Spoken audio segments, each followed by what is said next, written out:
Good morning class. আমি সন্তু, তোমরা দেখছো the learning expert 2.0 YouTube channel.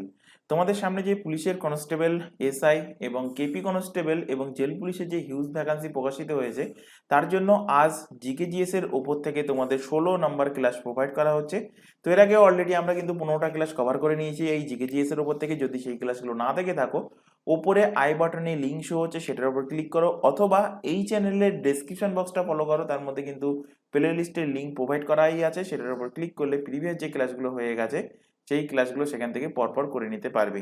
ক্লাসের শুরুতে অন্য দিনের মতো আবারও বলছি, প্রথম থেকে শেষ পর্যন্ত ক্লাসটা দেখবে, তাহলে কিন্তু এক্সাম জন্য কিন্তু তোমাদের বেনিফিট হবে। আর প্রথম দিকে যে ক্লাসগুলো হয়ে গেছে সেগুলো কিন্তু নির্দিষ্ট দিন অন্তর অবশ্যই বাড়িতে রিভিশন করবে। আরেকটা কথা বলে রাখি, অনেকে কমেন্ট করছো দেখতে পাচ্ছি যে একটা কোশ্চেন বারবার রিপিট না করার জন্য।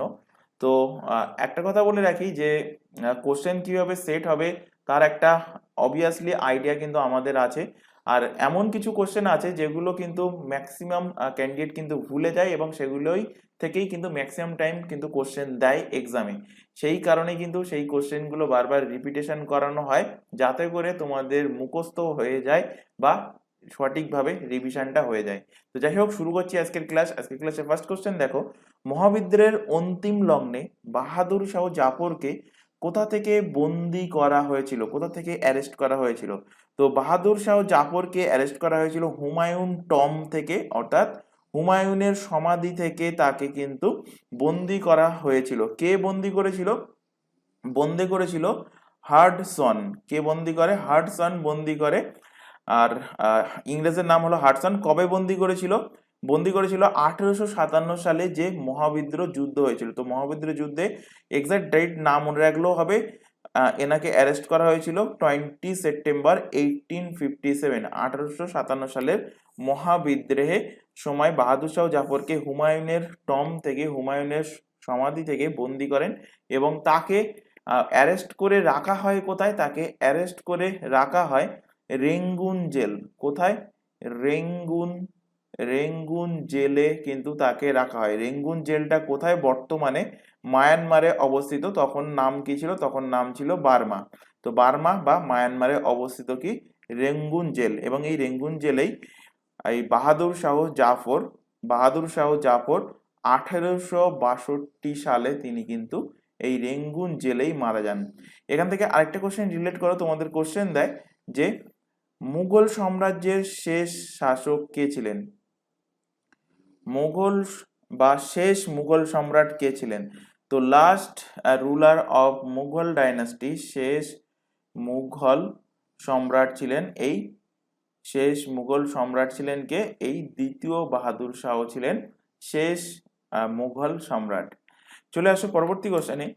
কোন সুলতান পান্ডুয়ার আদিনা মসজিদ তৈরি করেন? তো পান্ডুয়ার আদিনা মসজিদ তৈরি করেন কে? তৈরি করেন Sikandar Shah. Option number C এর কিন্তু সঠিক অ্যান্সার হবে। সিকান্দার শাহ পান্ডুয়াতে তার রাজধানী স্থাপন করেন, এবং তিনি পান্ডুয়ার আদিনা মসজিদ এবং কোতোয়ালি দরজা, কি বললাম? একটা তো আদিনা মসজিদ কোশ্চেনে আছে, আরেকটা হলো কোতোয়ালি দরওয়াজা। কোতোয়ালি দরজা নির্মাণ করেছিলেন কে? নির্মাণ করেছিলেন এই সিকান্দার শাহ। পরের কোশ্চেনে চলে আসো, ভারতের প্রথম জলবিদ্যুৎ প্রকল্প সিদ্রাপং কোথায় গড়ে উঠেছিল? তো এই কোশ্চেনটা অলরেডি এর আগে পড়িয়েছি, সেখানে কোশ্চেনটা ছিল যে ভারতের প্রথম জলবিদ্যুৎ প্রকল্প কোথায় অবস্থিত ছিল? তো অ্যান্সার হবে কি? অ্যান্সার হবে দার্জিলিং। তো এই সিদ্রাপং আর যে জলবিদ্যুৎ প্রকল্পটা, এটা কোথায় অবস্থিত? দার্জিলিং, ওয়েস্ট বেঙ্গলেই অবস্থিত। যেহেতু এটা ভারতের প্রথম, তো এখান থেকে রিলেট করো আরেকটা কোশ্চেন, যে ভারতের সব থেকে বৃহত্তম হাইড্রো ইলেকট্রিক পাওয়ার প্ল্যান্ট অর্থাৎ জলবিদ্যুৎ প্রকল্প। তো এখানে লিখে দিচ্ছি পুরোটা। India's India's largest India's largest hydro electric power plant. Hydro electric, কি বললাম? হাইড্রো ইলেকট্রিক পাওয়ার প্ল্যান্ট, সেটা কোথায় অবস্থিত বা তার নাম কি? সেই পাওয়ার প্ল্যান্টের নাম হলো কয়না। কয়না কোথায় অবস্থিত? সরি, কয়না। কয়না কোথায় অবস্থিত? কয়না অবস্থিত মহারাষ্ট্রকে এমএইচ লিখলাম, মহারাষ্ট্রের সাতারা জেলাতে অবস্থিত। মহারাষ্ট্রের সাতারা জেলাতে অবস্থিত, যেটা ভারতের সব থেকে বড় বর্তমানে জলবিদ্যুৎ প্রকল্প। তো এখান থেকে কোশ্চেন দিতেই পারে যে পৃথিবীর সব থেকে বড় কোনটা, ওয়ার্ল্ড লার্জেস্ট, পৃথিবীর সব থেকে বড় কোনটা? তো world largest hydro electric power plant, এখানে শর্টে লিখছি হাইড্রো ইলেকট্রিক পাওয়ার প্ল্যান্ট, তোমরা ফুল ফর্মে লিখে নেবে। তো hydro electric power plant world largest, তার নাম কি? তার নাম হলো Three Gorges Dam. Three Gorges Dam. এই থ্রি গর্জেস ড্যাম কোন নদীর উপরে অবস্থিত? এটা চায়নার ইয়াংতেস রিভারের উপরে অবস্থিত, ইয়াংতেস নদীর উপরে অবস্থিত। কোথায়? ইয়াংতেস নদী চীনে অবস্থিত। তো চায়নাতে পৃথিবীর সব থেকে বড় হাইড্রো পাওয়ার প্ল্যান্ট অবস্থিত। চলে আসো পরবর্তী কোশ্চেন, উজ্জয়িনী শহরটা কোন নদীর তীরে অবস্থিত? আচ্ছা, এইরকম শহর থেকে তোমাদের কোশ্চেন থাকবে, মোস্ট ইম্পর্টেন্ট কোশ্চেন। প্রায় তোমাদের 8টা-10টা শহর মনে রাখতে হবে যেগুলো কোন নদীর তীরে অবস্থিত। এই কোশ্চেন কিন্তু এখান থেকে দেবে। তো এখান থেকে রিলেট করো যে উজ্জয়িনী শহরটা কোন নদীর উপরে অবস্থিত? তো উজ্জয়িনী শিপ্রা নদীর উপরে অবস্থিত। অপশন নাম্বার বি এর কিন্তু সঠিক অ্যান্সার হবে। এবার এখানে তোমরা খাতায় কিছু ইম্পর্টেন্ট শহর নোট ডাউন করে নাও। তার মধ্যে ফার্স্টে নোট করো সুরাট। সুরাট কোন নদীর তীরে অবস্থিত? তো সুরাট তাপ্তি রিভারের তীরে অবস্থিত। সুরাট কোন নদীর তীরে? তাপ্তি রিভারের তীরে অবস্থিত। পরবর্তী শহরে চলে আসো, অযোধ্যা। অযোধ্যা অযোধ্যা কোন নদীর তীরে অবস্থিত? তো ম্যাক্সিমাম ক্যান্ডিডেট ভুল করবে, ভুল করে ফার্স্ট অপশনে কিন্তু গঙ্গা দেওয়া থাকবে, ম্যাক্সিমাম ক্যান্ডিডেট গঙ্গা মারবে, অ্যান্সার হয়ে যাবে ভুল। অযোধ্যা কোন নদীর তীরে? অযোধ্যা সরেয়ু নদীর তীরে অবস্থিত বা সরজু নদীর তীরে, সরেয়ু নদীর তীরে অবস্থিত অযোধ্যা শহরটা। পরের শহর রিলেট করো, লখনৌ। লখনৌ লখনৌ কোন নদীর তীরে অবস্থিত? তো লখনৌ অবস্থিত গোমতী রিভারের তীরে, গোমতী নদীর তীরে অবস্থিত লখনৌ। পরবর্তী শহর রিলেট করো এখান থেকে, আগ্রা। আগ্রা বা দিল্লি, আগ্রা বা দিল্লি যেটাই দিক না কেন, এই দুটো শহরই কোন নদীর তীরে অবস্থিত? দুটো শহরই কিন্তু যমুনা নদীর তীরে অবস্থিত, যমুনা নদীর তীরে অবস্থিত। পরবর্তী শহর এখান থেকে ইম্পর্টেন্ট রিলেট করো, আমাদের কলকাতা। কলকাতাটাও দেখেছি ম্যাক্সিমাম ক্যান্ডিডেট ভুল করে, যারা পড়াশুনো করে তাদের তো ভুল অবভিয়াসলি হয় না, কিন্তু ম্যাক্সিমাম ক্যান্ডিডেটের ক্ষেত্রে দেখা গিয়েছে কলকাতা কোন নদীর তীরে অবস্থিত? গঙ্গা নদীর তীরে অবস্থিত, মেরে চলে আসে, অ্যান্সার হয়ে যায় ভুল। বা দেওয়া থাকে আদি গঙ্গা, তো আদি গঙ্গা নদীর তীরে অবস্থিত, অ্যান্সার হয়ে যায় ভুল। যদি অপশানে হুগলি থাকে তো অ্যান্সার হবে হুগলি নদীর তীরে অবস্থিত। যদি কোনো কারণে অপশানে হুগলি নদী না থাকে তখন তোমরা গঙ্গা মার্কিং করতে পারো, কিন্তু অ্যাপ্রোপ্রিয়েট অ্যান্সার হবে কি কলকাতা কোন নদীর তীরে অবস্থিত? হুগলি নদীর তীরে অবস্থিত। পরবর্তী শহর এখান থেকে রিলেট করো, হায়দ্রাবাদ। হায়দ্রাবাদ হায়দ্রাবাদ শহরটা বহুবার পড়িয়েছি, কোন নদীর তীরে অবস্থিত? হায়দ্রাবাদ শহরটা অবস্থিত মুসি রিভারের তীরে, মুসি নদীর তীরে অবস্থিত হায়দ্রাবাদ শহরটি। পরবর্তী শহর রিলেট করো, আসামের গুয়াহাটি। আসামের গুয়াহাটি এই আসামের গুয়াহাটি শহরটা কোন নদীর তীরে অবস্থিত? তো এটা অবস্থিত ব্রহ্মপুত্র নদের তীরে, ব্রহ্মপুত্র নদীর তীরে। আচ্ছা, তোমাদের একটা জিনিস মনে হতে পারে যে আমি একটা বাংলা একটা ইংরেজি লিখছি ডিজাইন করে, না ডিজাইন করে না, যেটা লিখতে সব থেকে সুবিধা বেশি, মানে সব থেকে কম লিখতে হয়, সেই কারণেই কিন্তু বাংলা এবং ইংলিশ মিলিয়ে লিখছি। তো এটা তোমরা ইংলিশেও লিখতে পারো বা বাংলায়ও লিখে রাখতে পারো, সেটা তোমাদের ব্যাপার। এছাড়া এখানে আরো কিছু শহর আছে, সেগুলো এখান থেকে রিলেট করতে হবে। যেমন আছে আমেদাবাদ, লেখো আমেদাবাদ।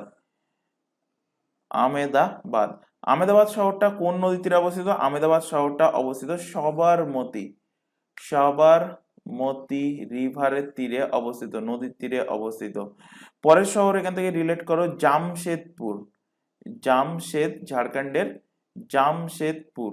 জামশেদপুর কোন নদীর তীরে অবস্থিত? তো জামশেদপুর অবস্থিত সুবর্ণরেখা নদীর তীরে। সুবর্ণরেখা সুবর্ণরেখা নদীর তীরে অবস্থিত কি? অবস্থিত জামশেদপুর। চলে আসো পরের শহর কোটা। রাজস্থানের কোটা। কোটা শহরটা কোন নদীর তীরে অবস্থিত? কোটা অবস্থিত চম্বলের তীরে কোটা শহরটা অবস্থিত। পরের শহর রিলেট করো নাসিক। নাসিক, মুম্বাইয়ের নাসিক শহরটা কোন নদীর তীরে অবস্থিত? গোদাবরী নদীর তীরে। গোদাবরী নদীর তীরে অবস্থিত। কোশ্চেন দেবে তোমাদের পানাজি। গোয়ার রাজধানী পানাজি কোন নদীর তীরে অবস্থিত? তো এটা অবস্থিত মান্ডোভি রিভারের তীরে, মান্ডোভি নদীর তীরে অবস্থিত। কোশ্চেন দেবে অশোকের দ্বারা তৈরি শহর শ্রীনগর। এই শ্রীনগর কোন নদীর তীরে অবস্থিত? তো শ্রীনগর অবস্থিত ঝেলাম রিভারের তীরে, ঝেলাম নদীর তীরে অবস্থিত। লাস্ট শহর রিলেট করো বারাণসী। বারাণসী যেটা প্রধানমন্ত্রী নরেন্দ্র মোদীর কিন্তু তিনি সেখানে দাঁড়ান লোকসভার ইলেকশন থেকে, তার কনস্টিটিউয়েন্সির মধ্যে পড়ে। তো বারাণসী এই যে শহরটা, এই শহরটা কোন নদীর তীরে অবস্থিত? তো বারাণসী শহরটা গঙ্গা রিভারের তীরে, গঙ্গা নদীর তীরে অবস্থিত। তো এই শহরগুলো মোস্ট ইম্পর্টেন্ট, বহুবার এক্সামে দিয়েছে। এগুলো কিন্তু অবশ্যই কিন্তু বাড়িতে মুখস্থ করবে, খাতায় নোট ডাউন করবে। একটা কথা বারবার বলি প্রত্যেকটা ক্লাসেই, যে এই যে এক্সট্রা ফ্যাক্টগুলো লেখানো হচ্ছে এগুলো কিন্তু তোমরা পিডিএফ আকারে ডাউনলোড করতে পারবে না। শুধুমাত্র প্রিন্টেড কোশ্চেন অ্যান্সার যেগুলো আছে সেইগুলোই তোমরা প্রিন্টেড কোশ্চেন অ্যান্সার আকারে পিডিএফ আকারে ডাউনলোড করতে পারবে। কিভাবে ডাউনলোড করবে? তোমরা টেলিগ্রাম গ্রুপে চলে যাবে, টেলিগ্রামে গিয়ে সেখানে @দ্য লার্নিং এক্সপার্ট SD এইটা লিখে সার্চ করবে, অথবা এই চ্যানেলের ডেসক্রিপশন বক্সটা ফলো করো, তার মধ্যে কিন্তু টেলিগ্রামের লিঙ্ক প্রোভাইড করাই আছে।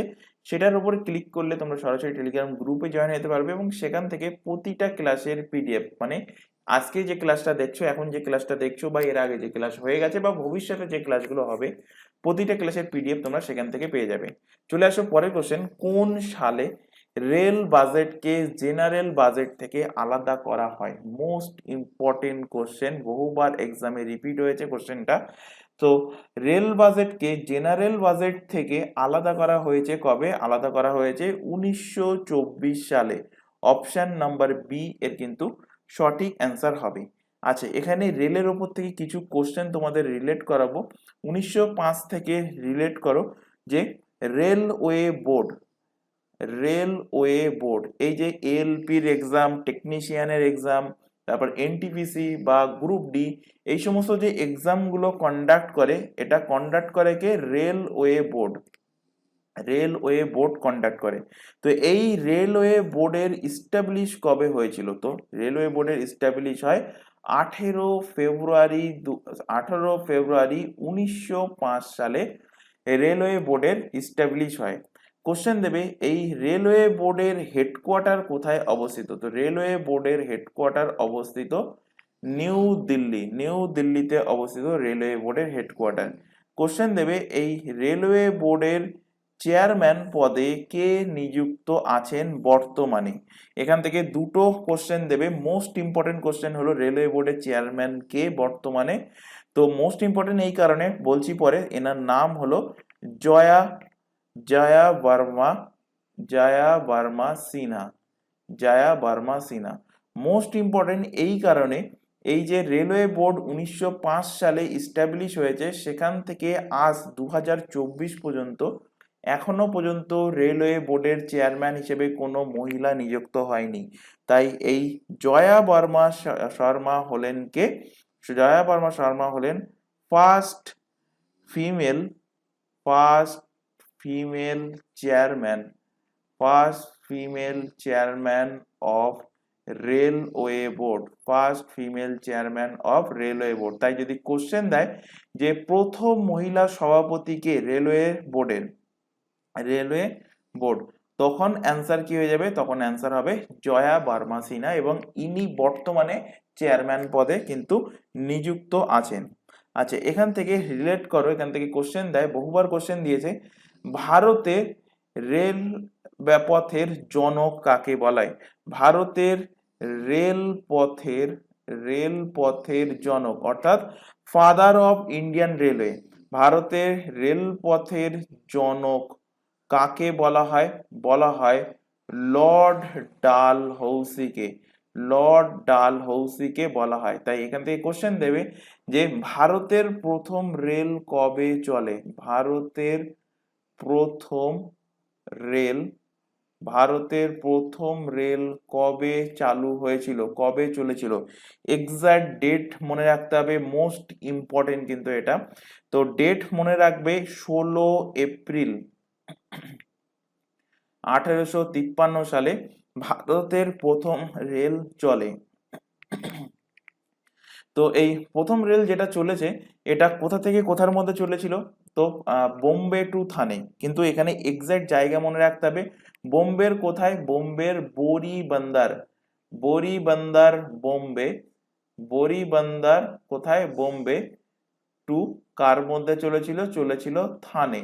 তো বোম্বে টু থানে থাকতে পারে, বা এক্সাক্ট জায়গার নামও তোমাদের জানতে চাইতে পারে। এই যে বোম্বের বোরিবন্দর থেকে থানের মধ্যে চলেছিল, এটার ডিস্টেন্স কত কিলোমিটার ছিল? এটাও কিন্তু এক্সামে কোশ্চেন এসছে, 34 কিলোমিটার। অর্থাৎ ভারতের প্রথম রেল কতটা ডিস্টেন্সের মধ্যে চলতো? 34 কিলোমিটার ডিস্টেন্সের মধ্যে। কতগুলো কোচ ছিল প্রথম রেলে? তো কোচের সংখ্যা ছিল 14টা। তো 14টা কোচ ছিল। কতজন প্যাসেঞ্জার ছিল? তো 400টা প্যাসেঞ্জার ছিল। 400 প্যাসেঞ্জার নিয়ে ভারতের প্রথম কিন্তু রেল চলেছিল। এবার এখান থেকে কোশ্চেন দেবে, ভারতের এই যে প্রথম রেল চলেছিল এটা কিন্তু কয়লা চালিত রেল, এটা কিন্তু ইলেকট্রিক রেল না। তাই এখান থেকে কোশ্চেন দেবে, ভারতে প্রথমবার ইলেকট্রিক ট্রেন চলে কবে? এখান থেকে পরের কোশ্চেন লেখো যে ভারতের, বা পরের পয়েন্ট লেখো এখান থেকে, প্রথম ভারতের প্রথম ইলেকট্রিক ট্রেন, ইলেকট্রিক ভারতের প্রথম ইলেকট্রিক ট্রেন চলে কবে? তো ভারতের প্রথম ইলেকট্রিক ট্রেন চলেছিল কত সালে? চলেছিল 1925 সালে। কোশ্চেন দেবে তোমাদের এখানে এক্সামে, এই যে প্রথম ট্রেন 1925 সালে ইলেকট্রিক ট্রেন যে চলেছিল, এটা কোথা থেকে কোথার মধ্যে চলেছিল? তো এটা বোম্বে ভিটি, বোম্বে বোম্বে ভিটি টু কুরলার মধ্যে চলেছিল। বোম্বে ভিটি থেকে কুরলা, বোম্বে ভিটি টু কুরলার মধ্যে কিন্তু এটা চলেছিল।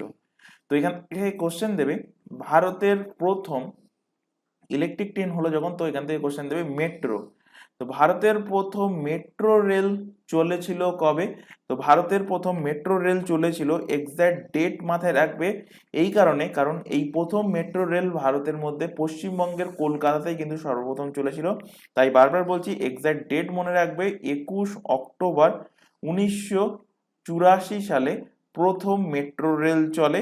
কোথায় চলে? চলেছে কলকাতাতে কিন্তু প্রথম মেট্রো রেল চলেছে। এখান থেকে কোশ্চেন দেবে, রিসেন্ট যে তোমাদের টপিকটা আছে রেলের উপর থেকে, বুলেট ট্রেন। তো কোশ্চেন দেবে, ভারতের প্রথম বুলেট ট্রেন, ভারতের প্রথম বুলেট ট্রেন, বুলেট ট্রেন চলবে কোথা থেকে কোথার মধ্যে? তো ভারতের প্রথম বুলেট ট্রেন চলবে আমেদাবাদ, গুজরাটের আমেদাবাদ, আমেদাবাদ থেকে মুম্বাইয়ের মধ্যে, আমেদাবাদ টু মুম্বাইয়ের মধ্যে ভারতের প্রথম কিন্তু বুলেট ট্রেন চলবে। আর এই বুলেট ট্রেনটা গোল্ডেন কোয়াড্রিল্যাটারাল, যেটা আমরা এর আগের দিনের ক্লাসে পড়িয়েছিলাম, যেটা আমাদের 4টে ন্যাশনাল হাইওয়ে, যেমন ন্যাশনাল হাইওয়ে NH 2 যেটা কলকাতা থেকে দিল্লিকে কানেক্ট করে, তারপর দিল্লি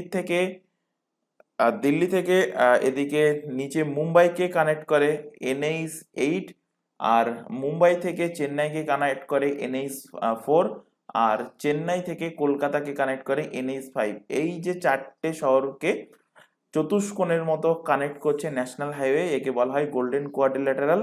এই গোল্ডেন কোয়াড্রিল্যাটারালের পাশ দিয়ে কিন্তু বুলেট ট্রেন চালানো হবে এবং তার যে লাইনটা হবে, তার যে পাথটা হবে, সেটাকে বলা হয়েছে কি, সেটাকে বলা হয়েছে ডায়মন্ড কোয়াড্রিল্যাটারাল। তাই একটা এক্সামে কোশ্চেন দিয়েছে ডায়মন্ড কোয়াড্রিল্যাটারাল কিসের সাথে সম্পর্কিত, তো অ্যান্সার ছিল সেখানে, মানে অপশন ছিল ইন্ডিয়ান রেলওয়ে। তো অ্যান্সার হয়ে যাবে ইন্ডিয়ান রেলওয়ের সাথে সম্পর্কিত বা বুলেট ট্রেনের সাথে সম্পর্কিত। আচ্ছা, এখানে বুলেট ট্রেনের প্রসঙ্গ যেহেতু এসছে, এখান থেকে আরেকটা কোশ্চেন রিলেট করে নাও ট্রেনের উপর থেকে, হাইড্রোজেন ট্রেন। তো কোশ্চেন দেবে যে ফার্স্ট, বিশ্বের মধ্যে ফার্স্ট হাইড্রোজেন, হাইড্রোজেনকে H2 লিখছি, first hydrogen train in the world, বিশ্বের মধ্যে প্রথম হাইড্রোজেন ট্রেন চালিয়েছে কোন দেশ, তো চালিয়েছে সেটা জার্মানি। জার্মানি কিন্তু বিশ্বের মধ্যে প্রথম হাইড্রোজেন ট্রেন চালায়। কোশ্চেন দেবে এশিয়ার মধ্যে তাহলে কে চালিয়েছে, তো first hydrogen train in the Asia, তো এশিয়ার মধ্যে প্রথম হাইড্রোজেন ট্রেন চালায় কে, চালায় চীন চালিয়েছে, চায়না চালিয়েছে। আর কোশ্চেন দেবে যে ভারতের মধ্যে প্রথম India's first hydrogen train, hydrogen দ্বারা চালিত ট্রেন চলবে কোথায়, তো এটা চলবে, ভারতের প্রথম হাইড্রোজেন দ্বারা ট্রেন চলবে কোথায়, এটা চলবে হরিয়ানাতে। হরিয়ানার কোথায়, হরিয়ানার সোনিপথে কিন্তু এটা চলবে। চলে আসো পরবর্তী কোশ্চেনে। আচ্ছা, এখানে তোমাদের একটা ছোট ইনফরমেশন প্রোভাইড করার আছে। তোমরা এখন যে ক্লাসটা দেখছো সেটা পুলিশ স্পেশাল জিকে জিএস এর ক্লাস, যেখানে তোমাদের jail police, KP constable, WBP constable, WBP SI এর ওপরে সমস্ত জিকে এর মধ্যেই, এই সিরিজের মধ্যেই কিন্তু কমপ্লিট করানো হবে। এছাড়া আদার্স যে এক্সামের নামগুলো দেখতে পাচ্ছ, প্রতিটা এক্সামের জন্য আমাদের দুটো ইউটিউব চ্যানেল মিলিয়ে সম্পূর্ণ ফ্রিতে কিন্তু লাইভ ক্লাস প্রোভাইড করা হচ্ছে। লাইভ ক্লাস যদি অ্যাটেন্ড না করতে পারো, ক্লাস থেকে যাচ্ছে রেকর্ডেড ফরম্যাটে, সুতরাং পরবর্তীতে রেকর্ডেড হিসেবে কিন্তু তোমরা ক্লাসগুলো দেখে নিতে পারবে। আর এই প্রতিটা এক্সামের জন্য আমাদের কিন্তু আলাদা আলাদা হোয়াটসঅ্যাপ ব্যাচ ওপেন করা আছে। হোয়াটসঅ্যাপ ব্যাচে যুক্ত হওয়ার একটাই বেনিফিট, কখন কোন ক্লাস হবে তার রুটিন প্রোভাইড করা, বা তোমাদের ক্লাসের লিঙ্কগুলো প্রোভাইড করা, বা এক্সাম ওরিয়েন্টেড যাবতীয় গুরুত্বপূর্ণ ইনফরমেশন তোমাদের এই হোয়াটসঅ্যাপ ব্যাচেই প্রোভাইড করা হয়। তো হোয়াটসঅ্যাপ ব্যাচে যুক্ত হতে চাইলে কি করতে হবে, তোমাদের সামনে নিচের দিকে দেখো একটা হোয়াটসঅ্যাপ নাম্বার ডিসপ্লে হচ্ছে, এই নাম্বারে আমাদেরকে ইনফর্ম করবে শুধুমাত্র হোয়াটসঅ্যাপে মেসেজ করে, কেউ কিন্তু ভিডিও কল করবে না, নর্মাল কলও করবে না এই নাম্বারে। তো তোমরা ইনফর্ম করলে তোমাদের রিকোয়ারমেন্ট অনুযায়ী নির্দিষ্ট ব্যাচে কিন্তু তোমাদেরকে অ্যাড করে নেওয়া হবে এবং সেখান থেকে প্রপার গাইডেন্স প্রোভাইড করা হবে।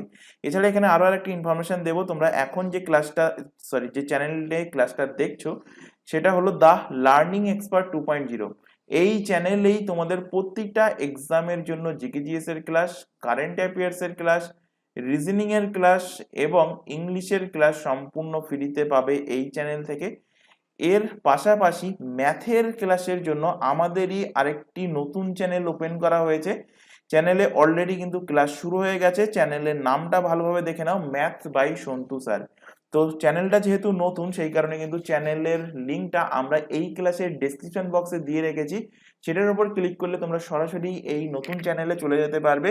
এবং চ্যানেলটা যেহেতু নতুন, তাই প্রত্যেককে বলছি চ্যানেলটাকে সাবস্ক্রাইব করে বেল আইকনকে অল নোটিফিকেশন সেট করে রাখবে। আর এটাকেও যদি সাবস্ক্রাইব না করে থাকো, তো এটাকেও সাবস্ক্রাইব করে নেবে। এবং এই দুটো চ্যানেলে রেগুলার বেসিসে কিন্তু ক্লাস চলছে, তো রেগুলার বেসিসে চ্যানেল দুটো থেকে ক্লাসগুলো ফলো করবে। চলে আসো পরের question, what is the full form of virus. Virus কি, ভাইরাস কিন্তু এক প্রকার সফটওয়্যার, এক ধরনের সফটওয়্যার যা কম্পিউটারকে অতিক্রম করে, সেই কারণে কিন্তু আমরা অ্যান্টিভাইরাস মেরে রাখি। ভাইরাস কি করে, কম্পিউটারে অতিক্রম করে ইলেকট্রনিক্স ডিভাইসের স্থায়ী ক্ষতি কিন্তু করতে পারে। তো এই ভাইরাসের একটা ফুল ফর্ম আছে, ফুল ফর্মটা কি, V for vital, I for information, আর ফর রিসোর্সেস আন্ডার সিজ। তো vital information resources under siege, option B এর কিন্তু সঠিক অ্যান্সার হবে। পরের কোশ্চেনে চলে আসো, দৈত্যপাড়া প্রশস্তি থেকে কোন রাজার কথা জানা যায়। তো এই যে দৈত্যপাড়া যে প্রশস্তি, এটা কার রচিত, তো এটা হলো উমাপতিধর। উমাপতিধর কিন্তু এই দৈত্যপাড়া, উমাপতিধর এই দৈত্যপাড়া প্রশস্তির রচনা করেন এবং এর থেকে কার সম্পর্কে জানা যায়? এর থেকে জানা যায় বিজয় সেনের সম্পর্কে, রাজা বিজয় সেনের সম্পর্কে কিন্তু এই দৈত্যপাড়া প্রশস্তি থেকে তার রাজ্য বিস্তারের ব্যাপারে কিন্তু জানা যায়। তো অপশন বি এর সঠিক অ্যান্সার হবে। এখানে বাকি অপশানগুলো যদি রিলেট করি তো এখান থেকে দেখো ধর্মপাল থেকে রিলেট করো। ধর্মপাল থেকে একটাই ইম্পর্টেন্ট কোশ্চেন আছে যে বিক্রমশিলা বিক্রমশিলা বিশ্ববিদ্যালয়, বিক্রমশিলা ইউনিভার্সিটি কে নির্মাণ করেন, কে স্থাপন করেন? তো অ্যান্সার হয়ে যাবে কি? অ্যান্সার হয়ে যাবে ধর্মপাল বিক্রমশিলা বিশ্ববিদ্যালয়ের কিন্তু স্থাপনা করেন। এবং এটা কোথায় অবস্থিত? এটা ভাগলপুর। এটা কোথায় অবস্থিত? এটা ভাগলপুর অবস্থিত, বিহারের ভাগলপুরে এই বিক্রমশিলা ইউনিভার্সিটি অবস্থিত। যদি কোশ্চেন দেয় যে বিশ্বের মধ্যে প্রথম ইউনিভার্সিটি কোনটা, তো বিশ্বের প্রথম ইউনিভার্সিটি হবে তক্ষশিলা ইউনিভার্সিটি। আর যদি কোশ্চেন দেয় যে, আচ্ছা এখানে দুটোই কোশ্চেন লিখে দিই কারণ দুটোই মোস্ট ইম্পর্টেন্ট। কোশ্চেন দেবে যে বিশ্বের প্রথম ইউনিভার্সিটি কোনটা, তো অ্যান্সার হবে তক্ষশিলা বিশ্ববিদ্যালয় হলো বিশ্বের প্রথম ইউনিভার্সিটি। কোশ্চেন দেবে যে বিশ্বের প্রথম ইউনিভার্সিটি যেখানে বা যেটিতে হোস্টেল ফ্যাসিলিটি উপলব্ধ আছে, হোস্টেল ফ্যাসিলিটি, যেটাতে হোস্টেল ফ্যাসিলিটি আছে সেটা কোনটি?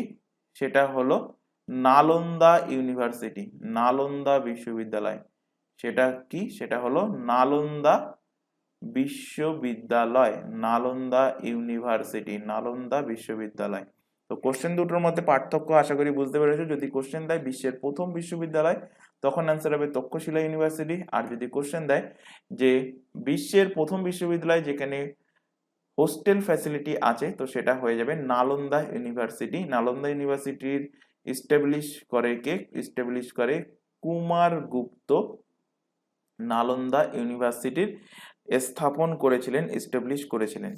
বল্লাল সেন থেকে তেমন কিছু ইম্পর্টেন্ট নেই। তো এখান থেকে সেন বংশ থেকে দুটো কোশ্চেন তোমাদের দেয়। একটা হলো সেন বংশের প্রতিষ্ঠাতা, সেন বংশের প্রতিষ্ঠাতার নাম কি? তো সেন বংশের প্রতিষ্ঠাতা হলেন কে? প্রতিষ্ঠাতা হলেন সামন্ত সেন, সামন্ত সেন। আর মোস্ট ইম্পর্টেন্ট কোশ্চেন যেটা, এটা বহুবার এক্সামে দিয়েছে, সেন বংশের শেষ রাজা কে ছিলেন? তো শেষ বংশের শেষ রাজা, এই দুটো ম্যাক্সিমাম ক্যান্ডিডেট গুলিয়ে ফেলে লক্ষণ সেন আর বল্লাল সেনের মধ্যে। অপশানে দুটোই থাকবে লক্ষণ সেন, বল্লাল সেন। তো অ্যান্সার হয়ে যাবে লক্ষণ সেন ছিলেন সেন বংশের শেষ রাজা, লাস্ট রুলার। চলে আসো পরের কোশ্চেনে। মুন্ডেশ্বরী নদী কোন নদীর উপনদী? তো মুন্ডেশ্বরী হলো রূপনারায়ণ নদীর উপনদী। অপশন সি এর কিন্তু সঠিক অ্যান্সার হবে। তো এখান থেকে আমি কিছু নদী যদি এখান থেকে রিলেট করাই তার মধ্যে সব থেকে ইম্পর্টেন্ট হলো দামোদর। তো দামোদর থেকে দেখো দামোদরের অরিজিন কোথায়, দামোদরের উৎপত্তি কোথা থেকে হয়েছে? তো দামোদরের উৎপত্তি হয়েছে ছোট নাগপুরের মালভূমি থেকে, ছোট নাগপুর। তো ঝাড়খণ্ডের ঝাড়খণ্ডের ছোট নাগপুরের মালভূমি, ঝাড়খণ্ডের ছোট নাগপুরের মালভূমি থেকে উৎপত্তি হয়েছে দামোদর নদী। দামোদর নদী কোথায় গিয়ে পতিত হয়েছে, কোথায় গিয়ে পড়েছে? ইম্পর্টেন্ট কোশ্চেন, এই কারণে ম্যাক্সিমাম ক্যান্ডিডেট এই কোশ্চেনটা কিন্তু ভুল করেছিল সেই এক্সামে। তো অপশন কি কি ছিল? অপশন একদম গায়ে গায়ে ছিল। অপশন ছিল, ফার্স্ট অপশন ছিল বে অফ বেঙ্গল অর্থাৎ বঙ্গোপসাগর, সেকেন্ড অপশনে দিয়েছিল গঙ্গা নদী, থার্ড অপশনে দিয়েছিল হুগলি নদী, ফোর্থ অপশনে ছিল হলদি নদী। তো অ্যান্সার কি হবে? দামোদর নদী গিয়ে পড়েছে কোন নদীতে? পড়েছে হুগলি রিভারে, হুগলি নদীতে গিয়ে দামোদর নদী গিয়ে কিন্তু পড়েছে। কোশ্চেন দেবে দামোদর নদী থেকে যে বাংলার দুঃখ বলা হয় কোন নদীকে? বাংলার দুঃখ, বাংলার দুঃখ বলা হতো বা বাংলার দুঃখ বলা হয় কোন নদীকে? তো বাংলার দুঃখ বলা হয় এই দামোদর নদীকে। দুঃখ থেকে তিনটে কোশ্চেন দেয় তোমাদের এক্সামে, একটা হলো বাংলার দুঃখ যেটা হবে দামোদর, আরেকটা কোশ্চেন দেবে উড়িষ্যার দুঃখ বলা হয় কোন নদীকে? অ্যান্সার হবে মহানদীকে। আরেকটা কোশ্চেন দেয় যে বিহারের দুঃখ বলা হয় কোন নদীকে, তো অ্যান্সার হবে কোশি নদীকে। এই কোশি নদী কিন্তু অতিরিক্ত পরিমাণে জল বহন করে, বিশেষ করে বর্ষাকালে, সেই কারণে প্রতি বছরই কিন্তু এই কোশি নদীর বিস্তীর্ণ এরিয়া কিন্তু জলমগ্ন হয়ে যায়, অর্থাৎ বন্যার পরিস্থিতি কিন্তু সৃষ্টি হয়, সেই কারণে কোশিকে বিহারের দুঃখ বলা হয়। এই কোশ্চেনটাও কিন্তু বহুবার এক্সামে দিয়েছে। এখান থেকে রিলেট করো বাংলার দুঃখর পরে, তো বাংলার দুঃখ যেহেতু দামোদর নদীকে বলা হয়, তো এই দুঃখটা এখন আর নেই এই কারণে এর উপরে একটা কিন্তু ড্যাম তৈরি হয়েছে, একটা রিভার ভ্যালি প্রজেক্ট তৈরি হয়েছে। তো কোশ্চেন দেবে যে ভারতের প্রথম ভারতের ভারতের প্রথম রিভার ভ্যালি ভারতের প্রথম রিভার ভ্যালি প্রজেক্ট ভারতের প্রথম ভারতের প্রথম রিভার ভ্যালি প্রজেক্টের নাম কি? Damodar valley corporation, DVC. তো যেহেতু ভারতের প্রথম এটা রিভার ভ্যালি প্রজেক্ট, তো এটা কত সালে হয়েছিল? এটা 1948 সালে হয়েছিল। এটাও কিন্তু এক্সামে বহুবার কোশ্চেন দিয়েছে, কোশ্চেনটা কিন্তু অবশ্যই মাথায় রাখবে। দামোদরের কিছু উপনদী এখান থেকে রিলেট করো, একটা দুটো উপনদী রিলেট করলেই হবে। উপনদী, তো দামোদরের আহ, প্রথম যেটা রিলেট করবে সেটা হলো বারাকার। বারাকার, আচ্ছা, বারাকার নদীর নাম যেহেতু আসলো, এখান থেকে আরেকটা কোশ্চেন রিলেট করাবো। এই বারাকার নদীর উপরে একটা ড্যাম আছে, তো কোশ্চেন দেয় যে মাইথন ড্যাম কোন নদীর উপরে অবস্থিত? বারাকার নদীর উপরে অবস্থিত, এবং এটা কোন রাজ্যে অবস্থিত? মাইথন ড্যামটা ঝাড়খণ্ডে অবস্থিত। JH লিখে দিলাম, ফুল ফর্মে তোমরা খাতায় কিন্তু নোট ডাউন করে নেবে। এছাড়া আরেকটা উপনদী রিলেট করো দামোদরের, সেটা হবে কোনার। কোনার এবং বারাকার, এই দুটো মনে রাখলে হবে। এই দুটো হলো দামোদরের ট্রিবিউটারিজ, দামোদরের উপনদী। বাকি যে অপশনগুলো আছে এগুলো থেকেও কিন্তু উপনদীগুলো রিলেট করো। কংসাবতীর উপনদী একটাই বলবো, কুমারী, এটাই মনে রাখবে, বেশি মনে রাখার দরকার নেই। ময়ূরাক্ষী থেকে দুটো, একটা হলো ব্রাহ্মণী, আরেকটা মনে রাখবে দ্বারকা। ব্রাহ্মণী এবং দ্বারকা, এই দুটো হলো ময়ূরাক্ষীর উপনদী। আর রূপনারায়ণ তো অপশানেই ছিল, মুন্ডেশ্বরী নদী। চলে আসো পরের কোশ্চেন। বীরভূম জেলা পশ্চিমবঙ্গের কোন প্রশাসনিক বিভাগের অন্তর্গত? তো পশ্চিমবঙ্গের যে 5টা অ্যাডমিনিস্ট্রেটিভ ডিভিশন আছে, সেই অ্যাডমিনিস্ট্রেটিভ ডিভিশনগুলো কি কি এবং সেই ডিভিশনের মধ্যে কোন কোন জেলা পড়ে, সেটাও কিন্তু তোমাদের অবশ্যই জানতে হবে। বিশেষ করে পুলিশের এক্সামেই তোমরা দেখতে পাবে, যখন পুলিশের তোমরা প্রিলি পাস করে যাবে, প্রিলি পাস করার পরে যখন রান পড়বে, তখন দেখবে এই অ্যাডমিনিস্ট্রেটিভ ডিভিশন অনুযায়ী কিন্তু রানের ডেট কিন্তু আলাদা আলাদা করা হয়। আশা করি তোমরা নোটিফিকেশনেও দেখেছো, নোটিফিকেশনেও দেওয়া থাকে। তো সেই 5টা অ্যাডমিনিস্ট্রেটিভ ডিভিশনের নাম কিন্তু মুখস্থ রাখতে হবে, কারণ এই প্রিলি পাস করার পরে তারপর যখন রান হবে, রান হয়ে যাওয়ার পর আবার যখন তোমাদের এই বছর তো একটাই পরীক্ষা হবে, তো তারপরে কিন্তু তোমাদের ভাইবা হবে। সেই ভাইবাতে কিন্তু এই অ্যাডমিনিস্ট্রেটিভ থেকে কিন্তু কোশ্চেন জানতে চাইবে।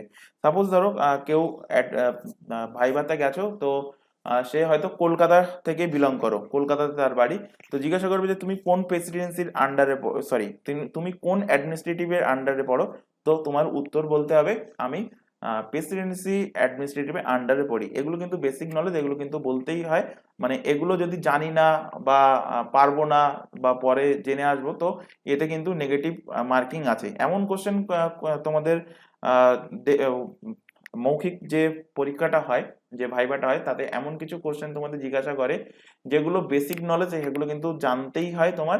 আর কিছু থাকে এমন কোশ্চেন যেগুলো না জানলেও তারা কিন্তু ছেড়ে দেয়, আর শুধুমাত্র দেখে যে তোমার কনফিডেন্স লেভেলটা ঠিক আছে কিনা, তুমি ঘাবড়ে যাচ্ছ কিনা, বা তুমি সেই পদের যোগ্য কিনা, এটাই কিন্তু চেক করে। কিন্তু বেসিক কিছু কোশ্চেন আছে সেগুলো কিন্তু অ্যান্সার, যেমন তোমার নাম কি, এটা যদি তুমি বলো যে স্যার জেনে বলবো পরে আমার নাম মনে নেই বা আমার বাবার নাম মনে নেই, তো এগুলোতে নেগেটিভ হয়। তো বেসিক এরকম ধরনের কিছু কোশ্চেন আছে, বিশেষ করে নিজে যে জেলাতে থাকো তার উপরে কিন্তু পুরো ডিটেলসে তোমাদের জেনে যেতে হয়। তারপর বাইরের যদি কোনো ডিস্ট্রিক্টের জানতে চায়, কোশ্চেন করে তার উপর থেকে, তখন তুমি হয়তো বলতে পারো যে স্যার এটা জানা নেই, তো তার জন্য মাফ করে দেয়, তার জন্য কিছু নেগেটিভ করে না, কিন্তু এইগুলোর জন্য নেগেটিভ করে। তো যাই হোক, এখান থেকে 5টা যে অ্যাডমিনিস্ট্রেটিভ আছে, তো সেগুলো এখান থেকে রিলেট করো। 5 অ্যাডমিনিস্ট্রেটিভ, 5 অ্যাডমিনিস্ট্রেটিভ, 5টা অ্যাডমিনিস্ট্রেটিভ আছে, অ্যাডমিনিস্ট্রেটিভ ডিভিশন আছে, 5 administrative division of West Bengal. তো ফার্স্ট ফার্স্ট সেকেন্ড বলে কোনো ব্যাপার না। তো এখানে প্রথমে লেখো বারওয়ান, বর্ধমান।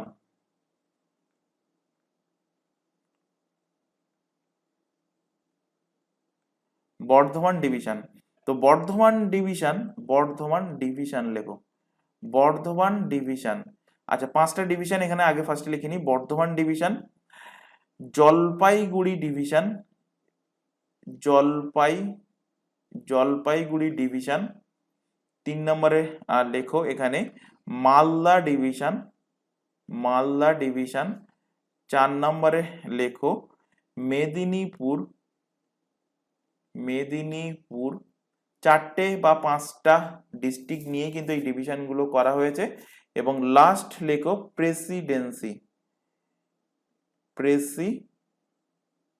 Presidency, division. তো বর্ধমান ডিভিশনের মধ্যে কোন কোন ডিস্ট্রিক্ট পড়ে? বর্ধমান ডিভিশনের মধ্যে 4টে ডিস্ট্রিক্ট পড়বে। 4টে ডিস্ট্রিক্ট কি কি পড়বে? হুগলি পড়বে, পূর্ব এবং পশ্চিম। দুটোকে আমি প্লাস দিয়ে লিখছি, দুটো কিন্তু আলাদা ডিস্ট্রিক্ট।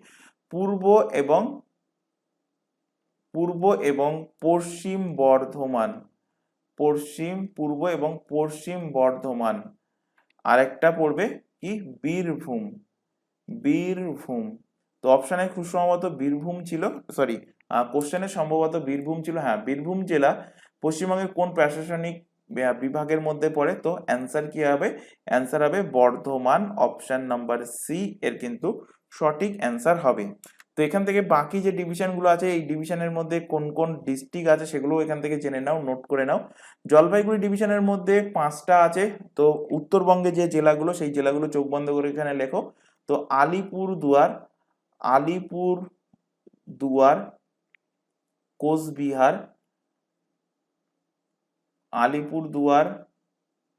কোচবিহার,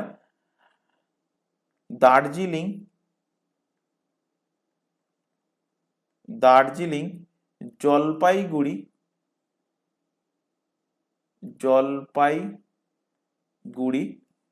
আরেকটা হলো কালিম্পং। এই 5টা ডিস্ট্রিক্ট হলো জলপাইগুড়ি ডিভিশনের মধ্যে। মালদা ডিভিশনের মধ্যে 4টে ডিস্ট্রিক্ট পড়ছে। তো ফার্স্ট পড়ছে মালদা, উত্তর অ্যান্ড দক্ষিণ দিনাজপুর।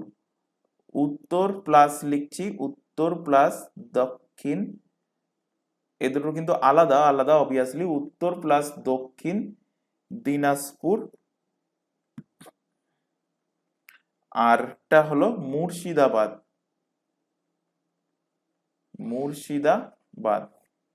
মেদিনীপুরের মধ্যে 5টা ডিস্ট্রিক্ট পড়বে। মেদিনীপুর ডিভিশনের মধ্যে কি কি পড়বে? ফার্স্টে মেদিনীপুরই পড়বে, পূর্ব প্লাস পশ্চিম, পূর্ব অ্যান্ড পশ্চিম মেদিনীপুর। পূর্ব এবং পশ্চিম Medinipur. Jhargram,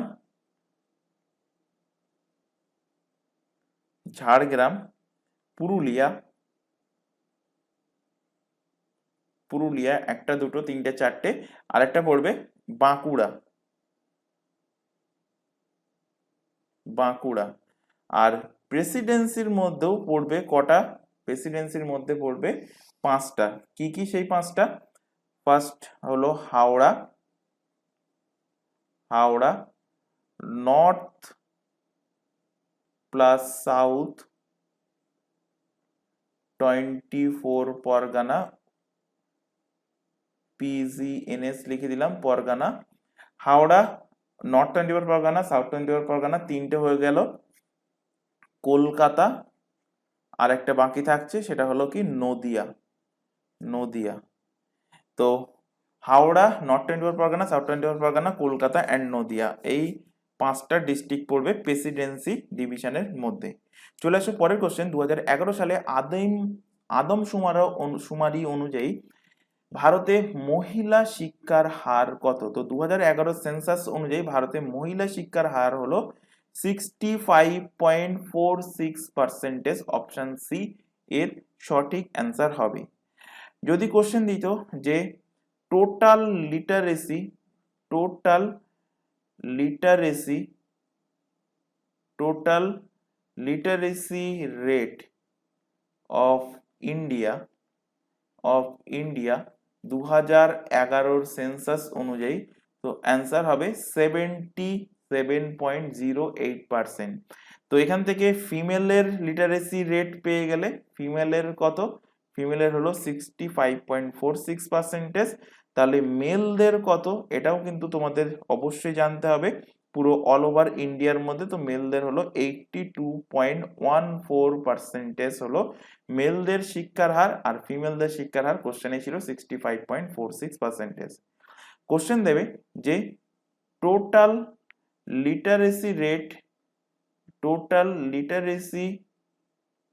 rate of West Bengal, পশ্চিমবঙ্গের টোটাল শিক্ষার হার কত 2000, এটাও কিন্তু 2011 সেন্সাস অনুযায়ী। তো অ্যান্সার হবে 74.04%। এখান থেকে আরো দুটো কোশ্চেন দেবে 2011 সেন্সাস অনুযায়ী হাইয়েস্ট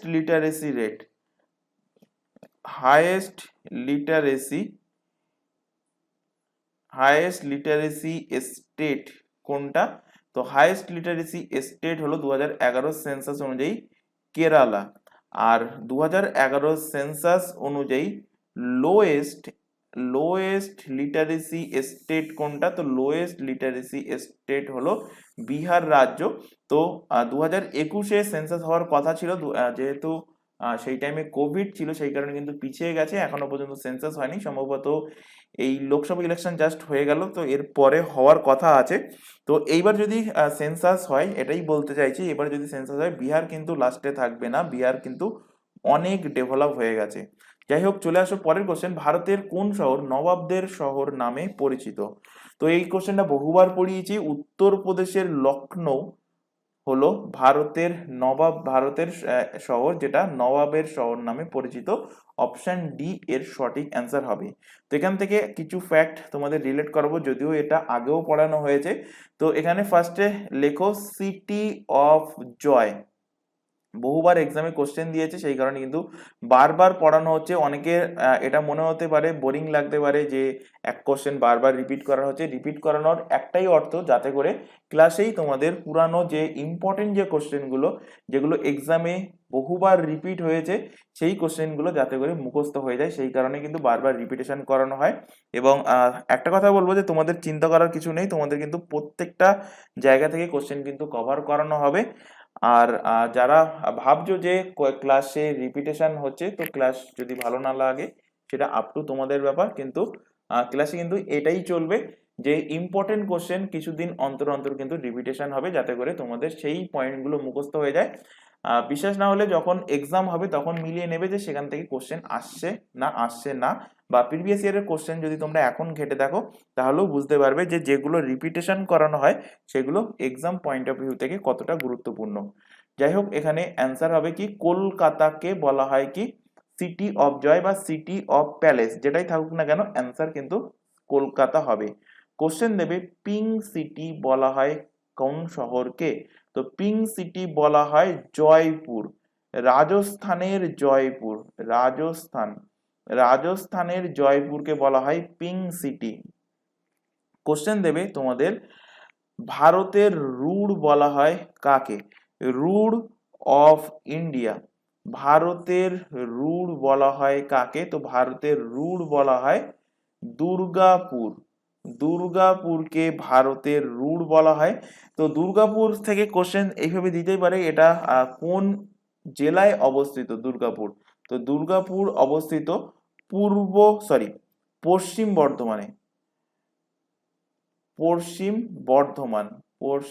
বর্ধমানে অবস্থিত কি দুর্গাপুর, এবং এটা ওয়েস্ট বেঙ্গলেই অবস্থিত। কোশ্চেন দেবে এখান থেকে Manchester of India, Manchester Manchester of India, এই ম্যানচেস্টার থেকে তিনটে কোশ্চেন দেয়। তো ম্যানচেস্টার অফ ইন্ডিয়া দিলে অ্যান্সার হবে কি আহমেদাবাদ। আহমেদাবাদ, আহমেদাবাদ কোথায়? গুজরাটে অবস্থিত।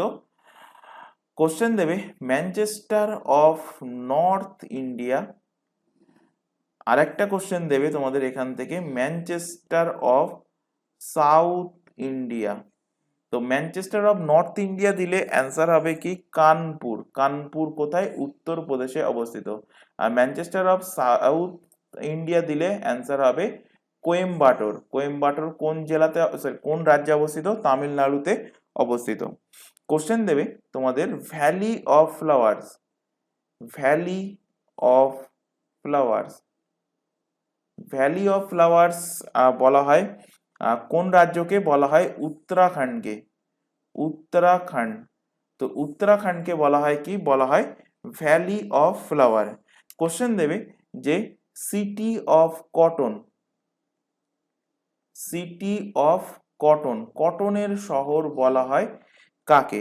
তো কটনের শহর বলা হয় মহারাষ্ট্রের নাগপুর, মহারাষ্ট্রের নাগপুরকে, মহারাষ্ট্র এমএইচ লিখে দিলাম, ফুল ফর্ম তোমরা লিখে রাখবে। মহারাষ্ট্রের নাগপুরকে বলা হয় সিটি অফ কটন।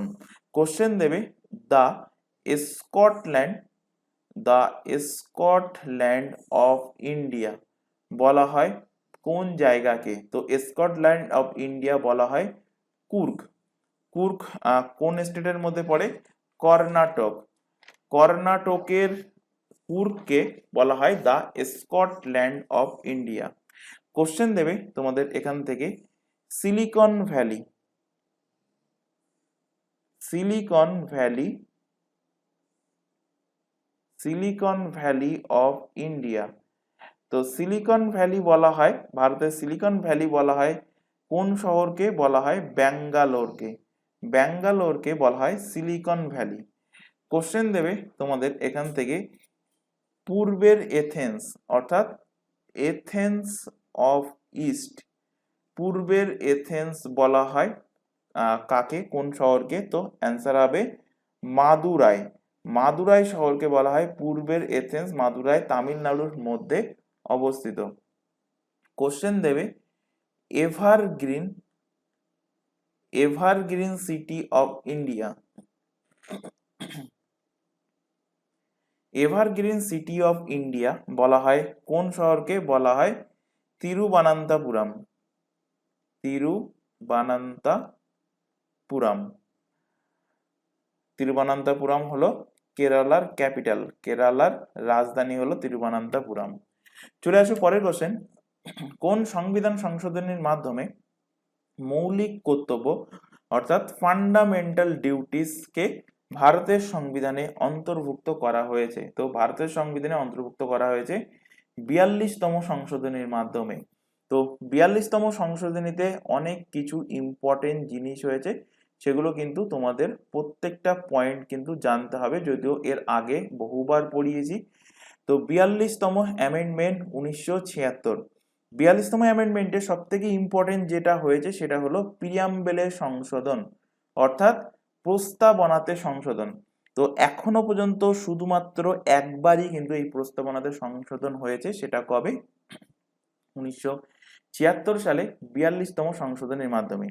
এতে সংশোধন হয়ে কি হয়েছে? তিনটে শব্দ অ্যাড হয়েছে। সেই তিনটে শব্দ কি কি সেটাও কিন্তু তোমাদের মাথায় রাখতে হবে। তো ফার্স্ট হলো সোশ্যালিস্ট, সোশ্যালিস্ট, সেকেন্ড হলো সেকুলার, সেকুলার, আর থার্ড হলো ইন্টিগ্রিটি, ইন্টিগ্রিটি। তো সোশ্যালিস্ট, সেকুলার আর ইন্টিগ্রিটি এই তিনটে শব্দ অ্যাড হয়েছে কোন সংশোধনীর মাধ্যমে? প্রিয়াম্বেলের 42তম সংশোধনী 1976 সালে। প্রিয়াম্বেল থেকে আরো দুটো মোস্ট ইম্পর্টেন্ট কোশ্চেন। এই প্রিয়াম্বেলের যে কনসেপ্ট, এই কনসেপ্টটা নেওয়া হয়েছে কোন দেশের সংবিধান থেকে? তো নেওয়া হয়েছে ইউএস এর সংবিধান থেকে। আরেকটা কোশ্চেন দেয় প্রিয়াম্বেলের যে ল্যাঙ্গুয়েজ, প্রিয়াম্বেলের যে ল্যাঙ্গুয়েজ, এই ল্যাঙ্গুয়েজটা নেওয়া হয়েছে কোন দেশের সংবিধান থেকে? তো ল্যাঙ্গুয়েজটা নেওয়া হয়েছে অস্ট্রেলিয়ার সংবিধান থেকে নেওয়া হয়েছে। আর মাথায় রাখবে শুধুমাত্র অনলি একবার কিন্তু এটা সংশোধন হয়েছে। এটাও কিন্তু এক্সামে কোশ্চেন দিয়েছে যে প্রিয়াম্বেল এখনো পর্যন্ত কতবার সংশোধন হয়েছে, তো মাথায় রাখবে শুধুমাত্র একবারই কিন্তু সংশোধন হয়েছে। 42তম অ্যামেন্ডমেন্ট থেকে নেক্সট ফ্যাক্ট যেটা রিলেট করো সেটা হলো এই কোশ্চেনে ছিল ফান্ডামেন্টাল ডিউটিস।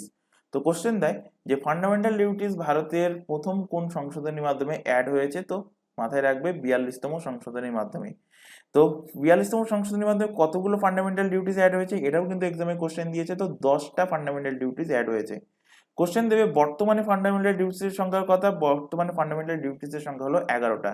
তো এই 11th নাম্বার যে ফান্ডামেন্টাল ডিউটিস এটা অ্যাড হয়েছে কোন সংশোধনীর মাধ্যমে? এটা অ্যাড হয়েছে 86 অ্যামেন্ডমেন্ট, 86 সংশোধনী। কবে হয়েছিল? 2002 সালে। 86তম সংশোধনী 2002-তে 11 নম্বর ফান্ডামেন্টাল ডিউটিসটাকে কিন্তু অ্যাড করা হয়েছিল। ফান্ডামেন্টাল ডিউটিস থেকে কোশ্চেন দেবে এটা কোন আর্টিকেলে বলা আছে? ফান্ডামেন্টাল ডিউটিসের ব্যাপারে বলা আছে 51A নাম্বার আর্টিকেলে। কত নম্বর পার্টে বলা আছে? বলা আছে পার্ট নাম্বার 4, পার্ট নাম্বার 4 এর এতে বলা আছে ফান্ডামেন্টাল ডিউটিসের ব্যাপারে। এছাড়া 42তম সংশোধনীতে আরো জিনিস হয়েছে, তার মধ্যে সবথেকে ইম্পর্টেন্ট হলো 7 শিডিউল। 7 শিডিউলে কি আছে? তোমাদের 7 শিডিউলে আছে ইউনিয়ন লিস্ট, স্টেট লিস্ট আর কনকারেন্ট লিস্ট। তো এর মধ্যে স্টেট লিস্ট যেটা আছে সেই স্টেট লিস্টের কিছু অংশ চলে গিয়েছে কার মধ্যে? চলে গিয়েছে কনকারেন্ট লিস্টের মধ্যে চলে গেছে। কোন কোন জিনিস এই স্টেট লিস্ট থেকে কনকারেন্ট লিস্টের মধ্যে নিয়ে যাওয়া হয়েছে? তো নিয়ে যাওয়া হয়েছে এডুকেশনকে নিয়ে যাওয়া হয়েছে, নিয়ে যাওয়া হয়েছে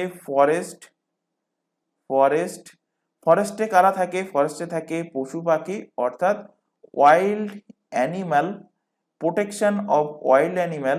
এখানে আগে লিখে নাও protection of wild animal and birds. তো এগুলো কিন্তু আগে স্টেট লিস্টে ছিল, তো স্টেট লিস্ট থেকে এগুলোকে নিয়ে যাওয়া হয়েছে কোথায়? নিয়ে যাওয়া হয়েছে কনকারেন্ট লিস্টে। এছাড়া 42তম সংশোধনীতে কি হয়েছে? ডিপিএসপি। 42তম সংশোধনীতে DPSP, directive principle of state policy, এর মধ্যে কিছু আর্টিকেল কিন্তু অ্যাড হয়েছে।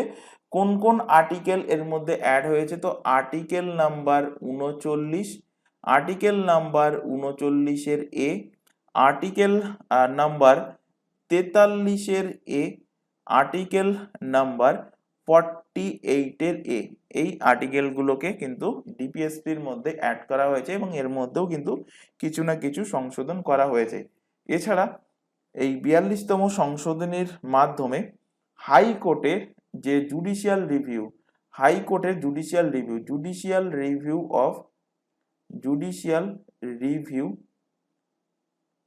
অফ হাইকোর্ট, তো এর মধ্যেও কিন্তু কিছু সংশোধন করা হয়েছে। তো এত কিছু জিনিস এই একটা অ্যামেন্ডমেন্টের মধ্যে করা হয়েছে বলে একে এই 42তম যে অ্যামেন্ডমেন্ট একে কি বলা হয়? তো একে বলা হয় মিনি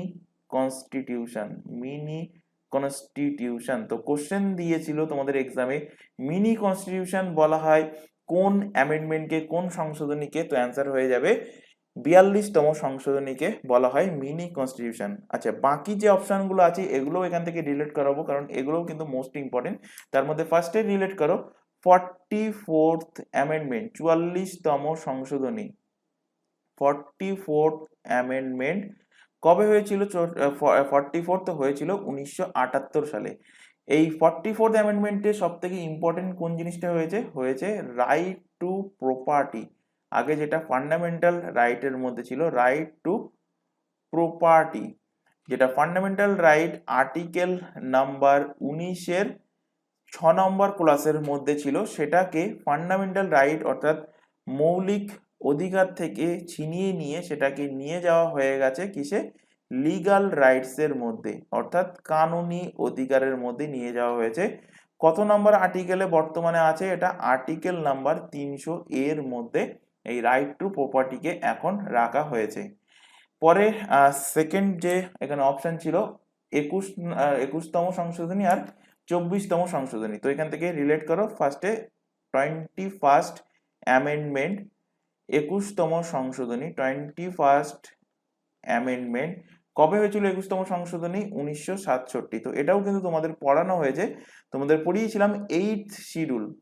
তো সংবিধানের যে 8th শিডিউল ছিল, এই 8th শিডিউলে কি ছিল? ভাষার কথা, অর্থাৎ ল্যাঙ্গুয়েজের কথা কিন্তু বলা আছে। তো যখন সংবিধান লাগু হয়েছিল, সেই সংবিধান লাগু হওয়ার সময় কতগুলো ল্যাঙ্গুয়েজের কথা বলা ছিল? 14টা ল্যাঙ্গুয়েজের কথা বলা ছিল। এখন বর্তমানে কটা হয়েছে? তাতে ল্যাঙ্গুয়েজ অ্যাড হয়ে হয়ে এখন আরো 8টা ল্যাঙ্গুয়েজ অ্যাড হয়েছে। তো 8টা ল্যাঙ্গুয়েজ অ্যাড হয়ে এখন টোটাল ল্যাঙ্গুয়েজের সংখ্যা হয়েছে 22টা। তো তার মধ্যে প্রথম যে অ্যামেন্ডমেন্টটা হয়েছিল এই 8th শিডিউলে, সেটা হয়েছিল এই 21তম সংশোধনীর মাধ্যমে। এবং 21তম সংশোধনীর মাধ্যমে প্রথম যে ল্যাঙ্গুয়েজটা অ্যাড হয় সেটা কি? সেটা হলো সিন্ধি ভাষা। এই সিন্ধি ভাষা ফার্স্ট ল্যাঙ্গুয়েজ হিসাবে 21তম সংশোধনীতে কিন্তু অ্যাড হয়েছিল।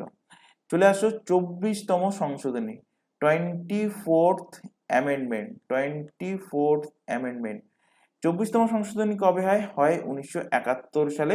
তো এই 24তম সংশোধনীতে কি বলা আছে? বলা আছে যে পার্লামেন্টের, ভারতের যে সংসদ পার্লামেন্ট, এই পার্লামেন্টের কিন্তু পাওয়ার দেওয়া থাকবে।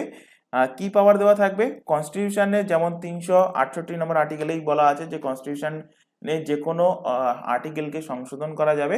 তো সেখানে সেটার অধিকার তো দেওয়া আছেই, এবং তার পাশাপাশি ফান্ডামেন্টাল রাইটসের মধ্যেও কিন্তু যদি পার্লামেন্ট চায়, সংসদ চায়, তো সংশোধন করতে পারবে, সেটা বলা আছে, বলা হয়েছিল 24 নম্বর অ্যামেন্ডমেন্টের মধ্যে। চলে আসো পরের কোশ্চেন। লোকসভার স্পিকার সম্মানের দিক থেকে কার সমকক্ষ হন? তো লোকসভার স্পিকার ইনি সুপ্রিম কোর্টের যিনি ফার্স্ট বিচারপতি, মানে প্রধান বিচারপতি থাকেন, তার সম্মানের সমান কক্ষ তিনি পেয়ে থাকেন। তো অপশন নাম্বার এ এর কিন্তু সঠিক অ্যান্সার হবে। তো এখান থেকে লোকসভার ওপর থেকে তোমাদের কিছু কোশ্চেন এখান থেকে রিলেট করাচ্ছি। কোশ্চেন দেয়, এখান থেকে বহুবার কোশ্চেন দিয়েছে, সেটা হলো ফার্স্ট স্পিকার অফ লোকসভা। লোকসভার প্রথম স্পিকারের নাম কি? তো অ্যান্সার হবে জি.ভি. মাভালাঙ্কার। জি.ভি. মাভালাঙ্কার। কোশ্চেন দেবে এখান থেকে যে ফার্স্ট ফিমেল, প্রথম মহিলা speaker, first female speaker of Lok Sabha. তো প্রথম মহিলা স্পিকারকে, তার নাম কি? তার নাম হলো মীরা কুমার। মীরা কুমার। আর যদি কোশ্চেন দিয়ে দেয় যে সেকেন্ড কে ছিল সেকেন্ড ফিমেল, তো সেকেন্ড ফিমেল ছিল সুমিত্রা মহাজন। সুমিত্রা মহাজন। লোকসভার স্পিকার থেকে আরেকটা কোশ্চেন এখান থেকে রিলেট করে, এখান থেকে কোশ্চেন দেবে যে deputy speaker, first deputy speaker of Lok Sabha. লোকসভার প্রথম ডেপুটি স্পিকারের নাম কি? তো লোকসভার প্রথম ডেপুটি স্পিকারের নাম হলো M.A. আয়াঙ্গার। শুধু আয়াঙ্গার মনে রাখবে। M.A. আয়াঙ্গার হলেন কে? First deputy speaker. এখন বর্তমানে ডেপুটি স্পিকার নেই, মানে লাস্ট যে স্পিকার ছিলেন ওম বিড়লা, তো তার আমলে কিন্তু কোনো ডেপুটি স্পিকার ছিল না। আর এখনো পর্যন্ত কে স্পিকার হবে সেটা ঘোষণা হয়নি। ঘোষণা হলেই তোমাদেরকে ক্লাসে কিন্তু আপডেট করিয়ে দেওয়া হবে। এবার এখান থেকে আরো দুটো কোশ্চেন রিলেট করাবো তোমাদের। এখানে লোকসভার স্পিকারের প্রসঙ্গ যেহেতু এসেছে, একটা কোশ্চেন কিন্তু বহুবার এক্সামে কোশ্চেন দিয়েছে যে জয়েন্ট সেশন, বাংলাতে বলা হয় যৌথ অধিবেশন। তো এই যৌথ অধিবেশন থেকে ম্যাক্সিমাম ক্যান্ডিডেট গুলিয়ে ফেলে, দুটো কোশ্চেন দেয়। যৌথ অধিবেশন আহ্বান কে করবে, মানে ডাকবে কে, আহ্বান কে করে। আরেকটা কোশ্চেন দেবে যে যৌথ অধিবেশন চালাবে কে, অর্থাৎ সভাপতিত্ব কে করবে, সভাপতিত্ব কে করবে। তো জয়েন্ট সেশন সবসময় ডাকবে ভারতের প্রেসিডেন্ট, ভারতের রাষ্ট্রপতি জয়েন্ট সেশনের জন্য আহ্বান করবে। আর সেই জয়েন্ট সেশনটাকে পরিচালনা করবে অর্থাৎ সভাপতিত্ব করবে কে? সভাপতিত্ব করবে speaker of Lok Sabha. Speaker of Lok Sabha অপশানে কিন্তু থাকবে প্রেসিডেন্ট, এই সভাপতিত্বের ক্ষেত্রে থাকবে প্রেসিডেন্ট, থাকবে সেখানে প্রাইম মিনিস্টার, থাকবে সেখানে রাজ্যসভার চেয়ারম্যান এবং আরেকটা অপশানে থাকবে স্পিকার অফ লোকসভা। তো অ্যান্সার হয়ে যাবে স্পিকার অফ লোকসভা। আচ্ছা, এখানে সুপ্রিম কোর্টের প্রসঙ্গ যেহেতু এসেছিল, তো সুপ্রিম কোর্ট থেকেও কিছু কোশ্চেন এখান থেকে তোমাদের রিলেট করাবো। সুপ্রিম কোর্ট বলে হেডিং করো, তো কোশ্চেন ফার্স্টে এখানে রিলেট করো যে সুপ্রিম কোর্টের ব্যাপারে বলা হয়েছে কত নম্বর আর্টিকেলে। তো আর্টিকেল নাম্বার 124-এ বলা আছে সুপ্রিম কোর্টের ব্যাপারে। সুপ্রিম কোর্টের ইস্টাবলিশ কোথায় হয়েছে? তো কবে হয়েছে? তো সুপ্রিম কোর্টের ইস্টাবলিশ হয় 1 অক্টোবর 1937 সালে সুপ্রিম কোর্টের কিন্তু ইস্টাবলিশ হয়েছিল।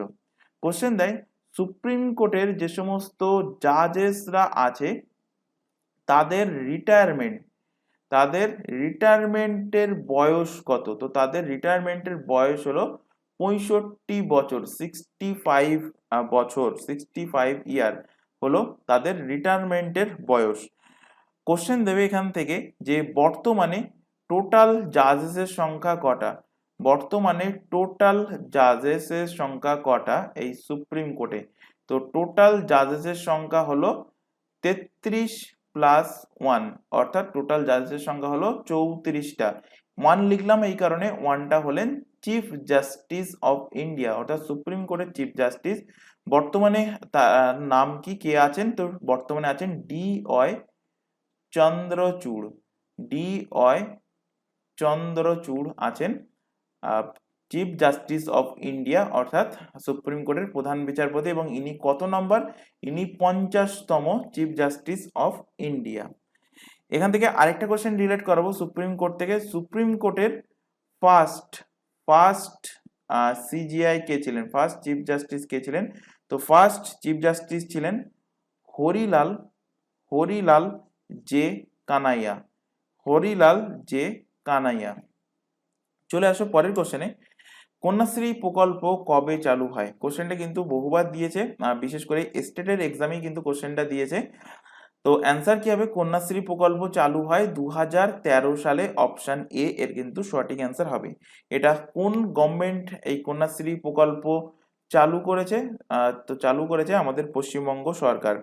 তো এই প্রকল্পের মাধ্যমে বিশেষভাবে আর্থ সামাজিকভাবে সুবিধা বঞ্চিত যে সমস্ত পরিবার আছে সেই পরিবারের মেয়েরা যাতে স্কুল বঞ্চিত না হয়, কারণ অনেক সময় দেখা গিয়েছে দারিদ্র যে সমস্ত পরিবারগুলো আছে দারিদ্র সীমার নিচে, তাদের মেয়েদের কিন্তু শিক্ষা তারা দিতে চায় না। তো সেই সমস্ত মেয়েরা যাতে শিক্ষা পেতে পারে, বা সেই সমস্ত মেয়েদের কি করে অল্প বয়সে বিয়ে দিয়ে দেয়, তো সেই বিয়েটাকে যাতে আটকানো যায়, মানে 18 বছর, ন্যূনতম 18 বছরের পরে যাতে তাদের বিয়ে হয়, 18 বছরের আগে যাতে বিয়েটা না হয়। তো সেই কারণে কিন্তু এই প্রকল্পটা চালু করা হয়েছে, এবং এই প্রকল্পের মাধ্যমে কিন্তু সরকার তাদেরকে ভাতা দিয়ে থাকে। এখান থেকে এই কোশ্চেনটা ইম্পর্টেন্ট এই কারণে, এই কোশ্চেনটা থেকে আরেকটা কোশ্চেন দেবে যে এই কন্যাশ্রী যে প্রকল্পটা, এই কন্যাশ্রী প্রকল্প বিশ্ব দরবারে কিন্তু একটা র্যাঙ্ক পেয়েছে। তো কোথায়? ইউনাইটেড নেশন পাবলিক সার্ভিস যে অ্যাওয়ার্ড প্রোভাইড করা হয়, এই United nation public service awards 2017 সালে ফার্স্ট র্যাঙ্কের এটা তকমা পেয়েছে। কোন প্রকল্প? পশ্চিমবঙ্গের এই কন্যাশ্রী প্রকল্প। চলে আসো পরবর্তী কোশ্চেন। নীতি আয়োগ কিভাবে তৈরি হয়? তো নীতি আয়োগ তৈরি হয়েছে ভারতের ক্যাবিনেটের রেজুলেশন পাশের দ্বারা। তো অপশন নাম্বার বি এর কিন্তু সঠিক অ্যান্সার হবে। তো 1 জানুয়ারি 2015, বহুবার পড়িয়েছি নীতি আয়োগ যখনই এসছে, বিশেষ করে যখন 5 ইয়ার প্ল্যানের প্রসঙ্গ যেহেতু এসছে সেখানেই বারবার বলেছি যে নীতি আয়োগ কবে এস্টাবলিশ হয়? 1 জানুয়ারি 2015। তো কেন্দ্রীয় মন্ত্রী পরিষদ প্ল্যানিং কমিশনের পরিবর্তে নীতি আয়োগকে ক্যাবিনেটের মিটিং রেজুলেশন পাশের মাধ্যমে কিন্তু গঠন করা হয়েছিল, এবং 13 আগস্ট 2014 মোদী সরকারের ক্যাবিনেট এই প্ল্যানিং যে কমিশনটা ছিল যেটার পরিবর্তে নীতি আয়োগ এসছে সেটাকে ক্যান্সেল ঘোষণা করে, অর্থাৎ বাতিল ঘোষণা করে। তো নীতি আয়োগ থেকে যে কোশ্চেনটা দেবে NITI আয়োগ, এই নীতি আয়োগের ফুল ফর্ম কি? তো ফুল ফর্ম একটা আছে, N ফর হলো ন্যাশনাল, I ফর হলো institution, national institution for transforming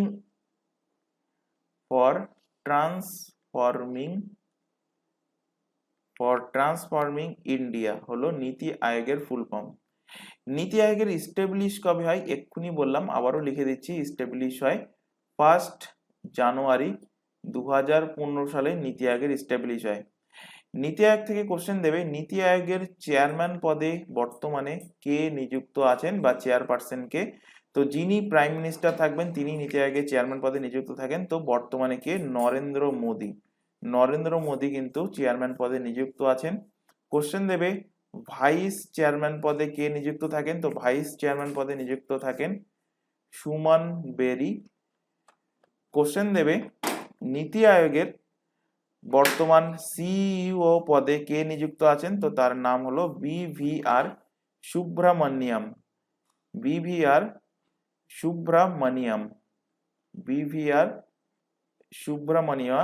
বর্তমানে নীতি আয়োগের চেয়ারম্যান পদে তিনি কিন্তু নিযুক্ত আছেন।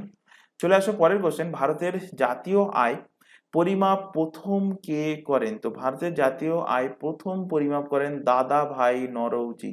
অপশন বি এর কিন্তু সঠিক অ্যান্সার হবে। তো দাদাভাই নরউজির একটা বই আমি বারবার পড়িয়েছি, দাদাভাই নরউজি থেকে দুটো কোশ্চেন দেয়, যে তার লেখা বইয়ের নাম কি, আর একটা কোশ্চেন দেয় grand old man of India. তো যাই হোক, ফার্স্টে এখান থেকে রিলেট করো, এই যে দাদাভাই নরউজির বই, সেই বইটার নাম হলো poverty of un-British rule in India. তো এই poverty of un-British rule of India বইটা কবে লেখা হয়? 1868 সালে। তো 1868 সালে দাদাভাই নরউজির বইয়ের নাম কি বললাম? Poverty of un-British rule of India. এই গ্রন্থে মাথাপিছু বার্ষিক আয়ের পরিমাপ করেন কে? দাদাভাই নরউজি। তো ভারতের প্রথম জাতীয় আয় কে পরিমাপ করেন? দাদাভাই নরউজি। এখান থেকে আরেকটা কোশ্চেন তোমাদের কনস্টেবলের এক্সামে দিয়েছিল, কেপি কনস্টেবলের এক্সামে সম্ভবত, grand old man of India, ভারতের গ্র্যান্ড ওল্ড ম্যান কাকে বলা হয়? বলা হয় এই দাদাভাই নরউজিকে। চলে আসো পরের কোশ্চেনে, ইমেল প্রাপকদের গোপনীয়তা বজায় রাখতে ইমেল পাঠানোর সময় প্রাপকদের কোন ফিল্ডে রাখা হয়? তো প্রাপকদের রাখা হয় বিসিসি ফিল্ডে। বিসিসি এর একটা ফুল ফর্ম আছে, ফুল ফর্মটা হলো B for blind,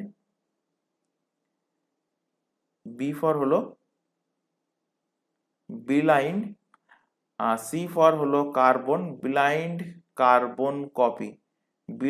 carbon copy.